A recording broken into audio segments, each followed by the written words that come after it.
A proclamada justiça das taxas progressivas de imposto sobre o rendimento advém do suposto facto de elas tenderem para a igualdade de sacrifício entre ricos e pobres, no pressuposto de que a capacidade para pagar impostos e impacto dessa cobrança no bem-estar não é idêntico para uma pessoa que tenha rendimentos anuais de 20 mil euros, quando comparado com outra pessoa que receba por ano 200 mil euros.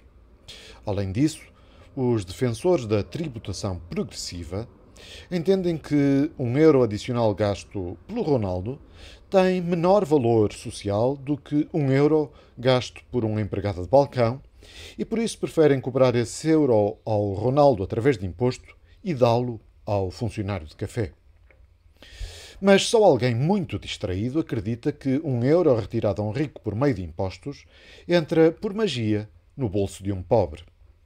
Como se sabe, esse dinheiro vai para um bolo do Estado para ser gasto como os políticos bem entenderem. E ninguém certamente se esquece das muitas dezenas de milhares de milhões de euros que já foram gastas no BES, no BANIF, na TAP e em tantas e tantas outras opções políticas absolutamente vergonhosas do nosso governo. Mas se a riqueza tivesse realmente de ser redistribuída, deveríamos confiar que as pessoas o fizessem com o seu próprio dinheiro ou, ao invés, nos políticos com o dinheiro que não é deles? Independentemente disso, será justo aplicar uma taxa de imposto mais elevada ao rendimento de alguém que opte por trabalhar mais horas do que ao rendimento de uma pessoa que opte por trabalhar menos horas e usufruir de tempo de lazer adicional?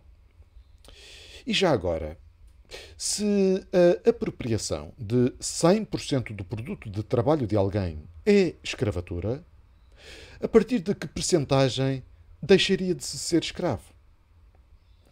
Numa situação de equidade fiscal, os impostos são cobrados proporcionalmente e não progressivamente. Uma pessoa rica pagaria sempre e automaticamente mais impostos do que uma pessoa pobre. Ou seja, a exigência de impostos mais altos sobre os rendimentos mais elevados também é satisfeita através de um imposto de taxa fixa, em que essa taxa de imposto é aplicada à globalidade do rendimento e não por escalões artificiais que estratificam e segregam a sociedade. A quem não tiver rendimento suficiente para uma vida humanamente condigna, deveria ser concedida isenção desse pagamento e não usar a fórmula habitual de cobrar a terceiros relativamente mais. Por isso, acho que a procura da igualdade através de políticas fiscais tem sempre uma motivação de inveja. Começa-se pela ideia de os ricos que paguem a crise, mas logo a noção de rico passa a englobar também toda a classe média. E neste processo coloca-se a minoria mais produtiva e geradora de riqueza da sociedade à mercê de uma maioria da população e de zelosos burocratas que, por sua vez, obedecem aos desejos e comandos de políticos que decidem sobre o destino a dar ao dinheiro dos outros. Todavia, quaisquer que sejam as motivações para uma tributação desproporcionalmente pesada sobre os ricos, esse argumento seria unicamente aplicável no caso em que o rendimento é usado para consumo e não para investimento. Mas e aqueles que usam os seus elevados rendimentos e disponibilidades financeiras para criar empresas ou abrir negócios dando emprego a mais pessoas?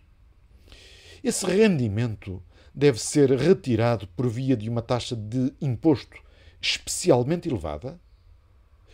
Um imposto progressivo desincentiva fortemente a que se trabalhe para ganhar mais.